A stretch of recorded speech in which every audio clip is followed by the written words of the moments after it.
Tonight, we travel back more than 2,000 years to a city beside the sea in the warm south of the world, and to a quiet dream that once gathered there. The dream of holding in one place everything that anyone had ever thought to write down. His name we will come to. The city's name was Alexandria, and the dream was a library. There is no need to remember any of this. No need to hold on to the names or the dates or the places. You can simply listen and let the night grow quiet around you. Let your shoulders soften. Let the bed take your weight. There is nowhere you need to be and nothing you need to do. Only this quiet room and a slow story, and the long, easy road into sleep. So, more than 2,300 years ago, on the northern edge of Egypt, where the land meets the wide blue Mediterranean, there was a young city. It was new, as cities go.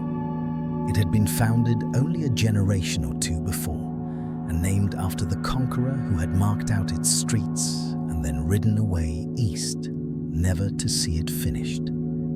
Alexandria. It was a Greek city, set down on the Egyptian shore. Its people spoke Greek in the markets and the courtyards. Its kings were a Greek family, the Ptolemies, who had come to rule Egypt after the conqueror died, and who wore the old crowns of the pharaohs while building something entirely their own. And it was a city that faced the water. Picture the harbor, if you like, but gently. There is no need to hold the picture tightly. Just let it rise on its own, the way images do as you drift towards sleep, and let it drift away again just as easily.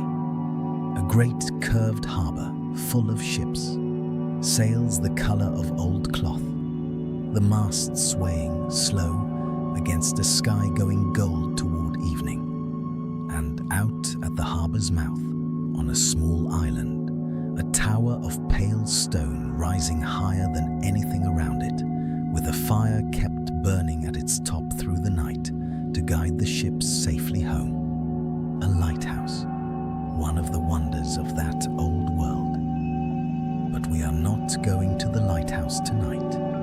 We are going inland, just a little, away from the docks, into the quiet quarter of the city where the palaces stood. Because there, among the gardens and the colonnades, the kings of Alexandria had built something the world had never quite seen before. They called it the Mouseion, a house of the Muses. The word, softened by all the centuries since, has come down to us as a word you know, museum. But it was not a museum as we think of one now.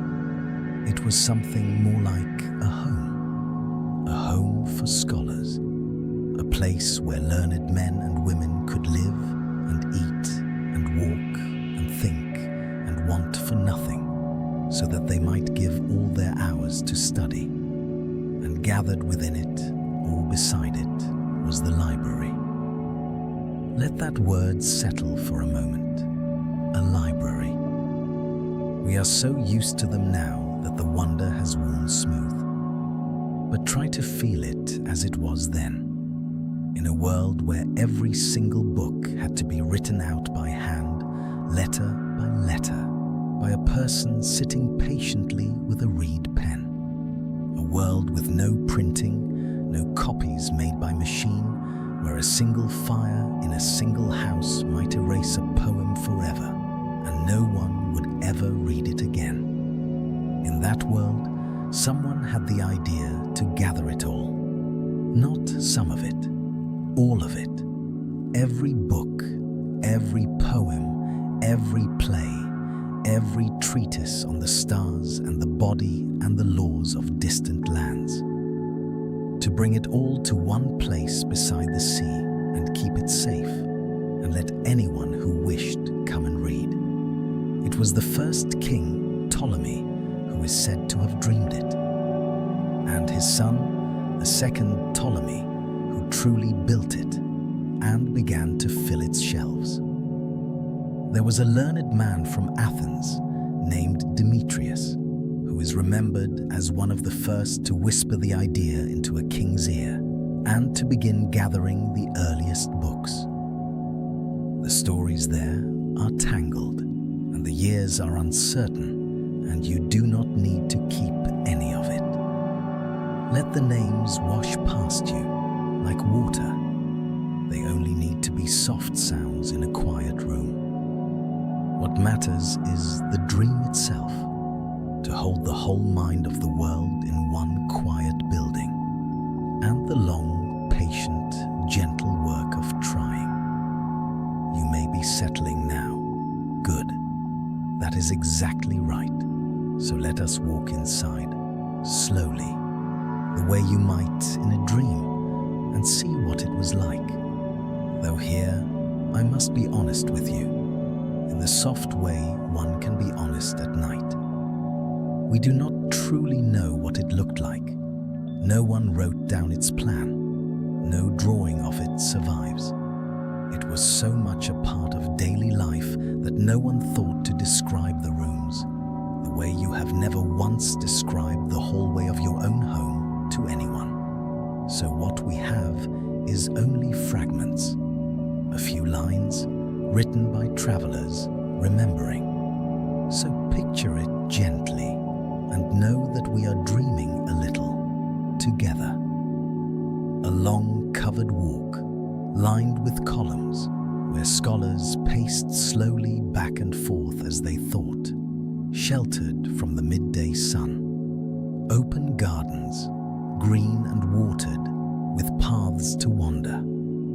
A great round hall with a high domed ceiling, where all the scholars ate together at a single long table, sharing their meals and their arguments and their discoveries, night after night.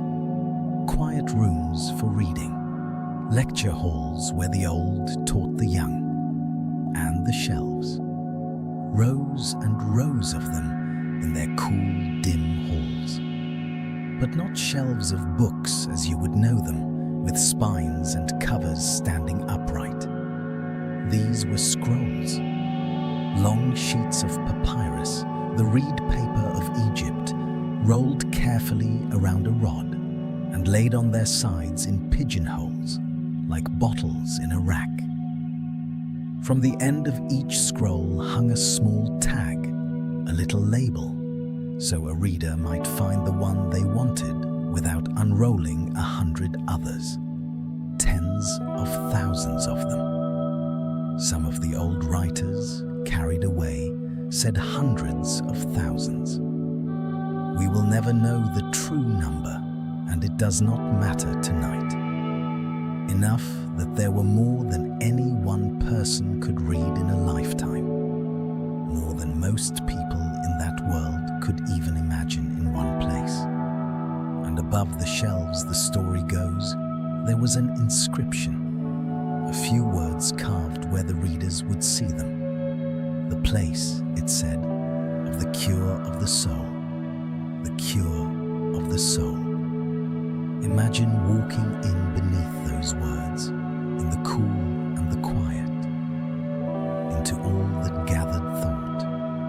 Lamplight, soft and golden, on the rolled papyrus.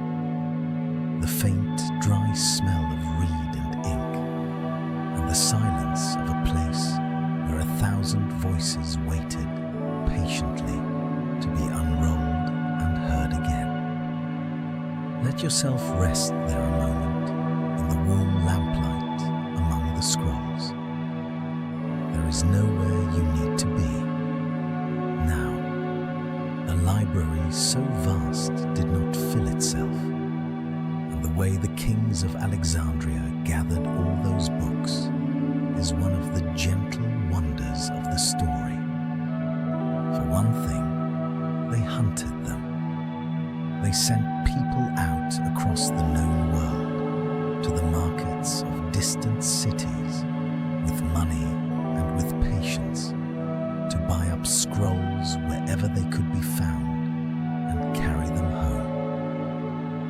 and for another, they simply took them, gently but firmly. There was a law, the old accounts say, about the ships. Every vessel that sailed into the great harbour of Alexandria from anywhere at all was searched, not for treasure or for goods to tax, for books. Any scroll found aboard was carried up to the library. There, the patient scribes would copy it out, word for word, by hand. And then the copy was returned to the traveller, and the original was kept for the shelves. There was even a name for books gathered this way. They were called simply the books from the ships. And there is one story, told of the third of the Ptolemy kings, that I have always found quietly delightful. It may not be true in every detail, but it is true enough to the spirit of the place. Far away, in Athens, were kept the official scripts of the great old tragedies, the plays of the masters, written down and guarded as a treasure of the city. The king in Alexandria wished to copy them for his library, so he asked to borrow them. And the Athenians, wary, agreed only if he left an enormous sum of silver as a deposit, a promise that he would send the precious originals safely home. He paid the silver. He took the plays.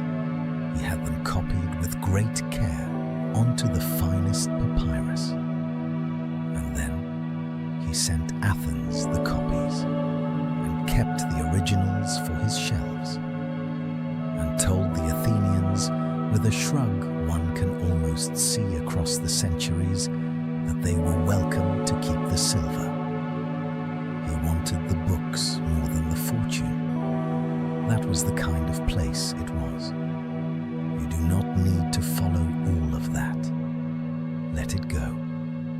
The night is wide and there is time. But the books were only the beginning, because the true treasure of Alexandria was not the scrolls. It was the people who came to read them. For the kings did something clever and generous. They paid for the scholars to come. They offered them a home and meals and freedom from worry, and asked in return only that they think and study and add to the great gathering of knowledge. And so, from all around the sea, the brilliant and the curious came to live in that quiet quarter and walk in those gardens and eat at that long table and read by that golden light. And the things they worked out there in the calm of it still echo. There was a man named Eratosthenes who for a time kept the library, who looked after all those scrolls. And he did something so simple and so vast that it still stops the breath a little. He had heard that in a city far to the south, on a certain day of the year, at noon, the sun stood directly overhead, and a stick set in the ground cast no shadow at all. And he noticed that on that same day, at that same hour, in Alexandria, a stick did cast a shadow, a short and certain one. And from that, from only that, from two sticks and two shadows, and the distance between two cities, and a quiet afternoon of careful thought, he worked out the size of the whole earth, the distance all the way around the world. And he came astonishingly close to the true figure, sitting there in a library by the sea, more than 2,000 years ago, with no ship that could have carried him round to check. Let that drift through you, softly, a man measuring the whole round earth with a stick and a shadow and a patient mind. There were others. A scholar named Callimachus, who took on a task almost unimaginable, to make a catalogue of everything in the library, a list of all the works and who had written them and where to find them on the shelves.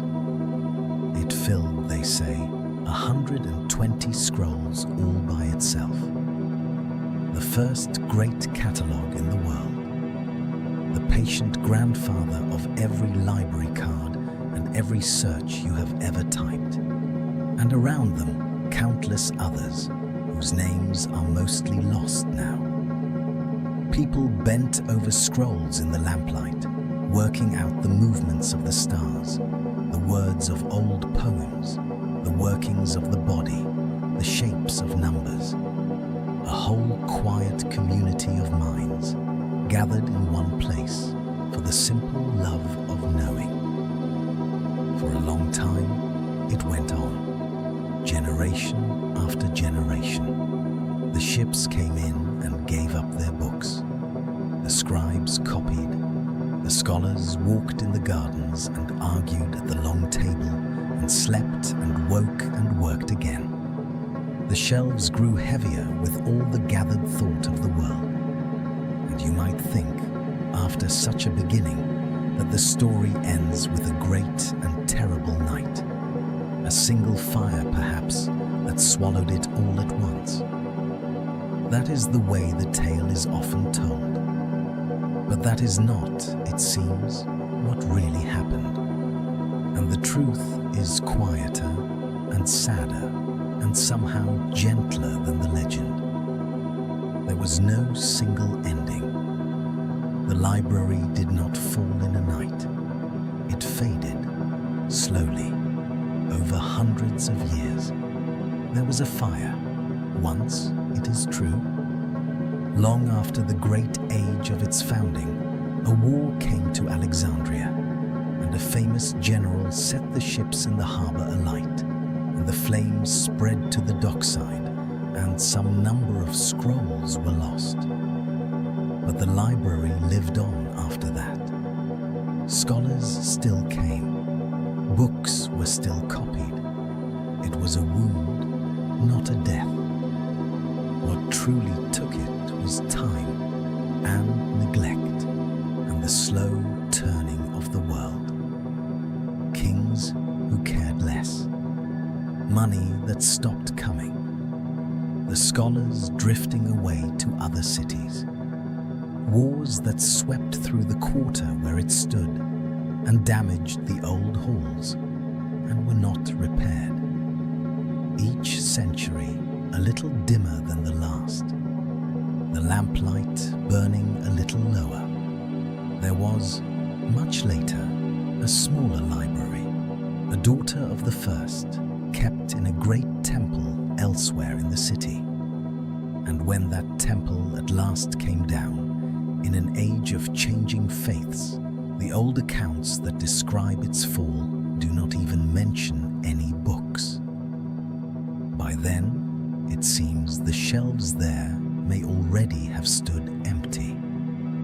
The scrolls already scattered, or crumbled, or carried away. No one quite remembers when. That is how it really goes, more often than not. Not with a great roar, but with a long, soft quiet. A place beloved, and then simply, slowly, let go. There is no need to feel the loss too sharply tonight. Let it be a gentle sadness, the kind that softens you rather than wakes you, the kind you can fall asleep inside of. Because here is the thing about that vanished library. It did not entirely vanish. All those years of copying, all those scribes, patiently writing out the books from the ships and the borrowed plays and the works of the scholars. The copies went out into the world. They traveled on other ships, to other cities, into other libraries and other hands.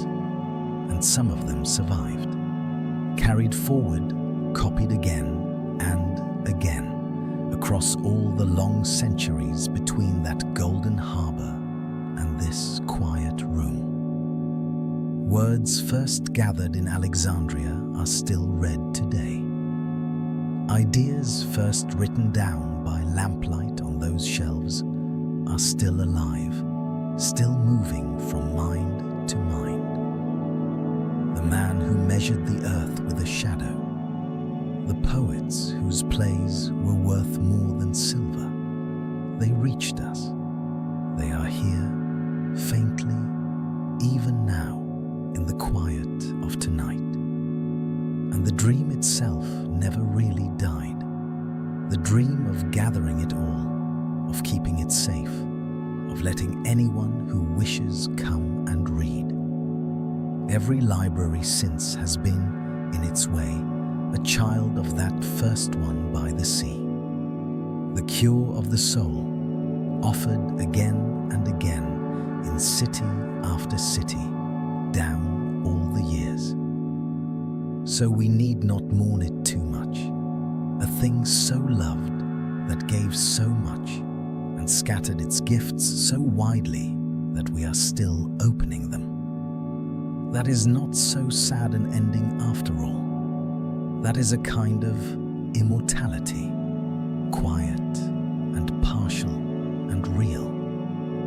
But tonight, we do not need to follow it all the way down the centuries. Tonight, we can leave it where it was happiest, in its golden age, in the warm lamplight beside the sea. So let us go back there, one last time, as you drift off, to that cool, quiet hall more than 2,000 years ago. The scrolls resting in their pigeonholes, their little tags hanging still. The last scholars walking slowly home through the gardens in the dark. The long table cleared, the lamps burning low. Outside, the harbor is calm. The ships rock gently at their moorings. Far out on its little island, the great lighthouse keeps its slow fire against the night, throwing its long, soft light across the water again and again and again. And inside, all that gathered thought rests in the dark, safe for tonight, waiting patiently the way it always waited for the morning and the next quiet reader and the next. There is nowhere any of it needs to be, and there is nowhere you need to be either. So let the harbor grow dim. Let the lamplight grow small and smaller, a few warm points of gold in the gathering dark.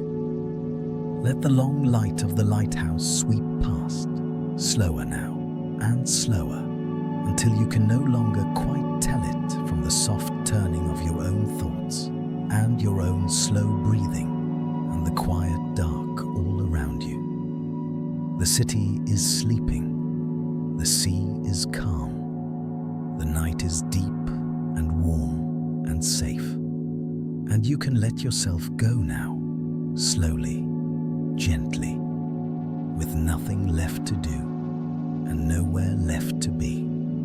All the way down, past the lamplight, past the quiet shelves, past the edge of the warm dark, all the way down into a long and deep and peaceful sleep. Rest now. Good night.